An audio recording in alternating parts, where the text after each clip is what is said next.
right on Hagerman Street, then take the first right.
left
Okay, good evening, everybody. It is just a little bit after 6:30 here on Monday night. We're in, I don't know why I say we, it's just me. I am in Marion, North Carolina. We made it down to Louisville, Tennessee about 2:30 this morning. Had a 6 a.m. delivery down there. Checked in at 5:15. It took them about an hour to get me in a door. I only had 4 pallets. Really tight place to get into down there. First time being there. Read about it on Google. So they made me drop my trailer and have a shag truck put it in. I won't lie, I did give it a shot to get back in, and I think I could have done it. I was just a little tired, so I admit defeat. I caved. The shed guy goes, "Trust me, you're not the only guy to drop your trailer this early in the morning." He goes, "I'll put it in." And I said, "You know what? I'm not going to argue with that." So I dropped my trailer. He put it in. Made me feel a little bit better about myself. He even struggled to get it put in this dock. Yeah, I admit defeat. That it got to me. I was tired and I was ready for a nap. So I went back up the hill, took a nap up on the hill there, kind of found a nice little shady area, turned the APU on, went to bed for about 4 or 5 hours, which was a little long. I woke up thinking, oh, I missed a phone call. They never did call. So I got up, went down, paid my lumper fee, and I'm like, hey, what's going on? And she says, there's some issues. Long story short, I kind of dropped the ball, I guess. I should have called the guys back at the office in Ankeny and said, hey, I'm held up here. This is, should have been out of here in an hour, maybe 2 tops. I'm not going to make my 11 o'clock in North Carolina. Probably wouldn't have been anything they could do about it, but I did take off, got down to North Carolina, 2-hour drive. I had an 11 o'clock appointment this morning, and apparently that's their last frozen appointment that they take. If you're not there by 11:30, they're done receiving frozen. So super nice people, but I couldn't stay on their lot. They said, you got to go. You can start checking in at 3 a.m. in the morning. You have a 5 a.m. appointment now. Just come back. We'll get you in a door, and we'll get you out of here. She made it sound like they move and groove. So, not ideal. I'd like to be heading to Ohio tonight to get reloaded, but it is what it is. Kind of nice. I'm in a little pilot in Marion, North Carolina. Got here before all the parking filled up. It's only 6:30, and everything's full. There's a guy over there parked on the curb. Reserved parking. I'm the second to last reserved parking spot before reserved parking.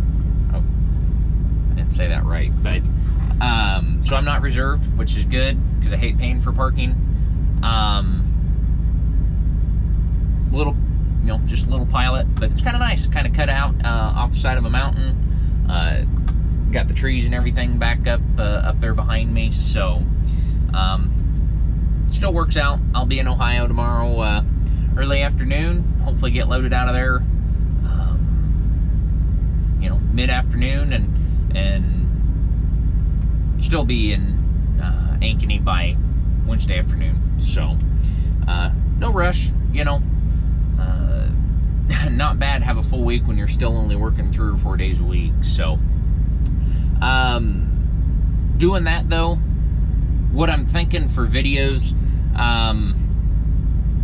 it might be a little bit longer video than we've kind of had in times past, but I don't really see a conceivable way to do 1 or 2 videos a week, or 2 or 3 videos a week.